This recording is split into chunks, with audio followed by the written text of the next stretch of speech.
Hello friends, welcome everyone. तो आज के इस वीडियो में हम लोग chemical reaction and equation chapter पे कुछ ऑब्जेक्टिव क्वेश्चन करेंगे और ये हमारा तीसरा सीरीज होगा।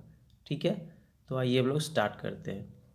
पहला question, what is the another name of displacement reaction? Displacement reaction का दूसरा नाम क्या है, उसे हम दूसरे किस नाम से जानते हैं? ए में है डिकम्पोजिशन रिएक्शन, बी में है सब्सटीट्यूशन रिएक्शन, सी में है कॉम्बिनेशन एंड डी में है रिडॉक्स। तो हम बेसिकली यहाँ पे पढ़ क्या रहे हैं, रिएक्शंस के बारे में, टाइप्स ऑफ रिएक्शंस के बारे में। ठीक है, तो हमारे पास बहुत टाइप के रिएक्शन होते हैं, like decomposition, substitution, combination, redox. ठीक है, तो यहाँ बेसिकली डिस्प्लेसमेंट का दूसरा नाम पूछ रहा है सिंपली।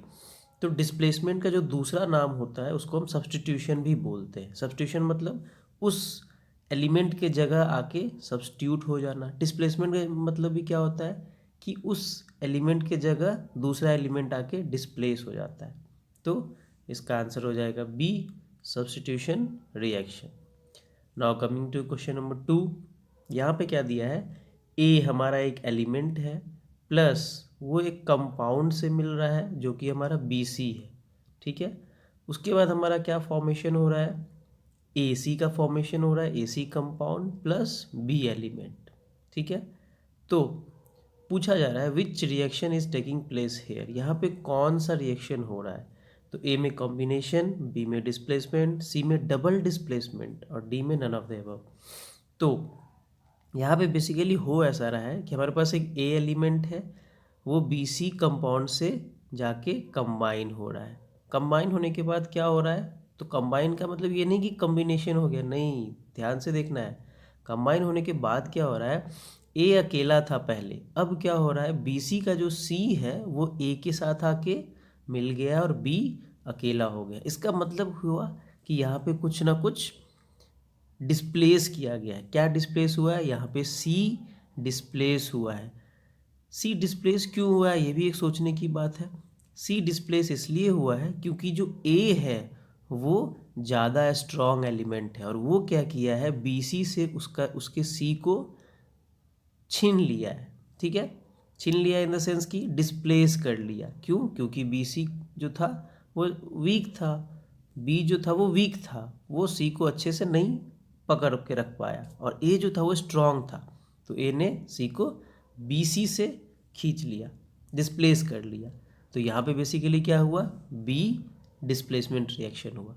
तो आंसर क्या हो जाएगा, डिस्प्लेसमेंट रिएक्शन। कैसे हम लोग ये समझते हैं, देखिए यहाँ पे हमारे पास जेड है, जेड क्या है, ए एलिमेंट है, और प्लस एच सी एल है, एच सी एल में बी हमारा हाइड्रोजन एच हो गया और सी एल में सी हमारा थर्ड सी एल क्लोरीन हो गया।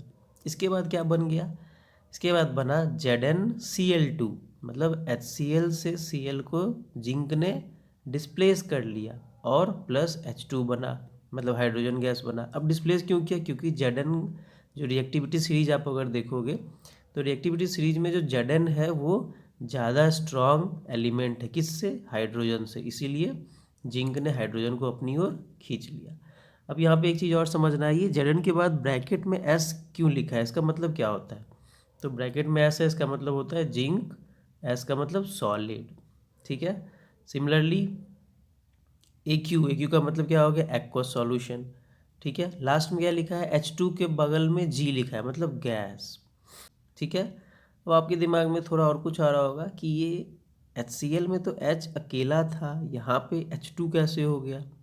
तो H2 ऐसे हो गया कि रिएक्शन के बाद जो हाइड्रोजन होता है वो अकेला एग्जिस्ट नहीं करता है, वो एक मॉलिक्यूल्स के फॉर्म में एग्जिस्ट करता है, इसीलिए H से H2 हो गया है।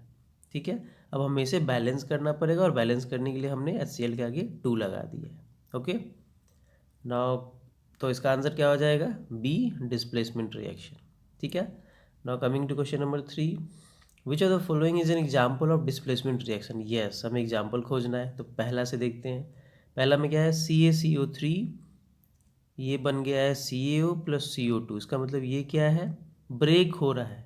ठीक है, CO3 था, अब ब्रेक किस किस में हुआ है, CaO और CO2 में, इसका मतलब ये डिस्प्लेसमेंट रिएक्शन नहीं है। ठीक है, बी में क्या है, 2Mg प्लस O2। ठीक है, ये क्या बन गया है, 2 MgO बन गया है। ओके, तो इसमें क्या हुआ, बेसिकली कम्बिनेशन हुआ है, Mg और ऑक्सीजन यहाँ पे मिला है और MgO बना है, तो ये भी डिस्प्लेसमेंट नहीं है। ठीक है, थर्ड हमारा है Zn प्लस CuSO4, क्या बन गया है, ZnSO4 प्लस Cu। हाँ, ये डिस्प्लेसमेंट है। कैसे, जिंक जो है वो अकेला था, CuSO4 कॉपर सल्फेट था, आगे में क्या हो गया, नेक्स्ट फॉर्मेशन क्या हो गया है, सल्फेट जो है वो जिंक के साथ आके मिल गया और कॉपर अकेला। Yes, this is our displacement reaction. ठीक है, और हमारा डी जो है वो भी बेसिकली कॉम्बिनेशन रिएक्शन है, N2 प्लस H2 2NH3, ये भी कॉम्बिनेशन है। ठीक है, तो आंसर क्या हो जाएगा, सी इज आवर डिस्प्लेसमेंट रिएक्शन। समझना कैसे है, सिंपली मतलब एक एलिमेंट दूसरे एलिमेंट को में से दूसरे कंपाउंड में से एक को डिस्प्लेस करके अपने में मिला रहा होगा। ठीक है, now coming to question number 4। Yes, ये क्वेश्चन देखते हैं। When iron nails are added to an aqueous solution of copper sulphate, हमारे पास लोहे की कील है, ठीक है, उसे हम क्या कर रहे हैं कि कॉपर सल्फेट सॉल्यूशन में डाल रहे हैं, तो अ केमिकल चेंज अकर्स, बिल्कुल होगा। विच of the following is not true about the reaction, तो इस रिएक्शन के बारे में कौन सी बातें सही नहीं होगी। ए में है blue colour of the solution fades. ठीक है, इसको देखते हैं। तो कॉपर सल्फेट सॉल्यूशन जो होता है वो एक सॉल्ट सॉल्यूशन होता है और उसका कलर ब्लू होता है। ठीक है, अब हमने क्या किया है, उस ब्लू कलर में आयरन नेल्स को डिप कर दिया है, आयरन नेल्स को ऐड किया है, तो जैसे ही आयरन नेल्स ऐड करेंगे तो वहाँ पे एक रिएक्शन स्टार्ट हो जाएगा। अब जैसे जैसे रिएक्शन स्टार्ट होगा उसमें क्या होगा, रिएक्शन हमारे इसमें कैसे बनेगा, आयरन मतलब Fe प्लस कॉपर सल्फेट मतलब CuSO4, Fe प्लस CuSO4, तो इसमें क्या फॉर्मेशन हो जाएगा, FeSO4 ferrous sulphate plus copper अलग हो जाएगा। ठीक है, तो यहाँ पे बेसिकली जो ब्लू कलर, जैसे जैसे रिएक्शन आगे बढ़ेगा तो सॉल्यूशन का जो ब्लू कलर होगा वो फेड होते जाएगा, मतलब छटते जाएगा और लाइट ग्रीन कलर में बन जाएगा, नया कलर लाइट ग्रीन आने लगेगा। ठीक है, तो ये हमारा राइट है। बी क्या है, iron nails becomes brownish in colour, हाँ ये भी होगा, अभी मैंने आपको बताया जो कॉपर है वो अलग होता जाएगा और कॉपर का कलर ब्राउन होता है और वो ब्राउन कलर आके आयरन के नेल के ऊपर बैठ जाएगा, तो ये भी सही है। C, it is a displacement reaction, yes बिल्कुल डिस्प्लेसमेंट है। कैसे, आयरन जो है वो ज़्यादा स्ट्रांग होता है कॉपर से और कॉपर को हटा के आयरन सल्फेट को अपने में मिला लिया है, तो डिस्प्लेसमेंट होगा yes. D, iron nails dissolve completely, हाँ ये ऑप्शन हमारा गलत है, आयरन जो होगा वो कम्प्लीटली डिसॉल्व नहीं होगा। क्यों, क्योंकि जो ब्राउन कलर का कॉपर है वो आके आयरन के ऊपर बैठ गया है, अब वो आयरन के ऊपर बैठ गया है तो सरफेस को उसने ढक लिया है, तो पूरा कंप्लीटली डिसॉल्व नहीं हो पाएगा। So our answer is D, iron nails dissolve completely is the wrong statement. Now coming to question number 5।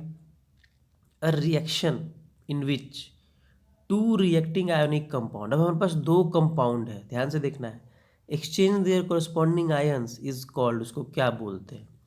यहाँ पे बेसिकली क्या हो रहा है, हमारे पास दो कंपाउंड है, मतलब ए बी एक कंपाउंड हो गया प्लस बी सी दूसरा कंपाउंड हो गया। अब दोनों के दोनों क्या कर रहे हैं, अपने आयंस को चेंज कर रहे हैं, मतलब यहाँ पे डिस्प्लेसमेंट हो रहा है और दो बार हो रहा है, तो इसका आंसर क्या हो जाएगा, डी, डबल डिस्प्लेसमेंट रिएक्शन। ठीक है, नाउ इसका एग्जांपल देखते हैं नेक्स्ट क्वेश्चन में। यस, क्वेश्चन नंबर 6, यहाँ पे क्या है, ए बी मतलब ये पहला कंपाउंड है प्लस सी डी ये दूसरा कंपाउंड है, फॉर्मेशन क्या हो रहा है, A D plus B C. अब यहाँ पे हुआ क्या है, पूछ क्या रहा है क्वेश्चन में, this raw equation represent which type of reaction, तो किस टाइप की रिएक्शन है, तो ए बी, तो ए के साथ बी है स्टार्टिंग में और सी के साथ डी है, लेकिन जब हमारा रिएक्टेंट बन गया है तो क्या हो रहा है, ए के साथ बी नहीं है डी आ गया है और सी के साथ डी नहीं है बी आ गया है, मतलब दोनों ने एक दूसरे के आयंस को उलट फेर कर दिया, फेर बदल कर लिया, अपना उनको दे दिया और उनसे खुद ले लिया। ठीक है, तो इस टाइप की रिएक्शन को क्या बोलते हैं, तो अभी हमने देखा जिसमें दोनों एलिमेंट दोनों एक दूसरे के आयंस को एक्सचेंज करें उसको डबल डिस्प्लेसमेंट रिएक्शन बोलते हैं, तो इसका आंसर क्या हो जाएगा, C, double displacement reaction. Now coming to question number 7, which of the following represent double displacement reaction. हाँ, हमें डबल डिस्प्लेसमेंट रिएक्शन का एग्जाम्पल खोजना है। बहुत ईजी है, आप लोग खोज पाओगे। क्या पहला है? पहला बिल्कुल नहीं है, क्योंकि यहाँ पे कॉम्बिनेशन हो रहा है।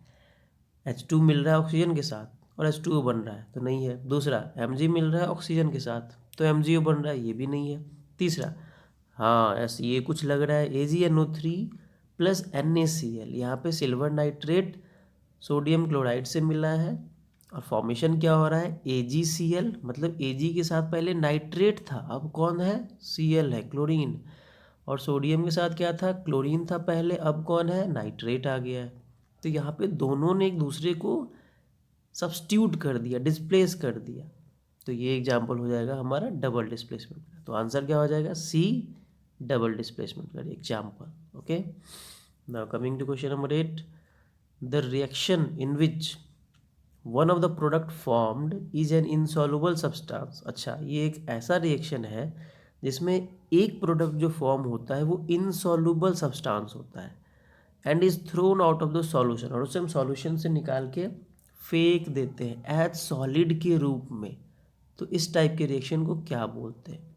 तो वो जो हम सॉलिड के रूप में फेंक देते हैं उसको हम प्रिसिपिटेट बोलते हैं, ठीक है। और जिस रिएक्शन में प्रिसिपिटेट फॉर्म होता है उसे हम प्रिसिपिटेशन रिएक्शन बोलते हैं। तो इसका आंसर हो जाएगा C, precipitation reaction. Okay, now coming to question number 9, which of the following is correct with respect to chemical reaction. Chemical reaction के रिस्पेक्ट में इसमें कौन सा सही है? ए में है केमिकल कंपोजिशन चेंजेस, बी में है formation of no new product take place. देखते हैं एक बाय वन करके। तो ए देखते हैं सबसे पहले, केमिकल कंपोजिशन चेंजेस। तो अगर केमिकल रिएक्शन होगा तो केमिकल कंपोजिशन चेंज तो होगा ही होगा, राइट। तो ये हमारा correct. B, formation of no new product. क्या ऐसा पॉसिबल है कि केमिकल रिएक्शन हो और कोई प्रोडक्ट बने ही ना? नहीं, ऐसा पॉसिबल नहीं है। अगर केमिकल रिएक्शन हो रहा है तो कुछ ना कुछ प्रोडक्ट बनेगा ही बनेगा। तो बी हमारा गलत हो गया, ठीक है। We can obtain the initial reaction by simple physical means like filtering sedimentation, C में है। तो अगर जैसे कि केमिकल रिएक्शन हो गया, मान लेते हैं हमने किसी चीज़ को जला दिया, कागज़ को जला दिया, क्या हम उस कागज़ को तुरंत वापस बैक ला सकते हैं सिंपल तरीके से? नहीं ला सकते। तो ये भी गलत हो गया। डी में ऑल ऑफ द अबव, तो ये तो होगा ही नहीं क्योंकि ऑलरेडी बी सी गलत है। तो हमारा आंसर हो गया A, chemical composition changes is only right answer, ठीक है। Now coming to question number 10, which of the following are not an example of exothermic reaction. इनमें से कौन से ऑप्शंस जो हैं वो एक्सोथर्मिक की एग्जाम्पल नहीं है? एक्सोथर्मिक का मतलब क्या होता है, पहले ये समझते हैं।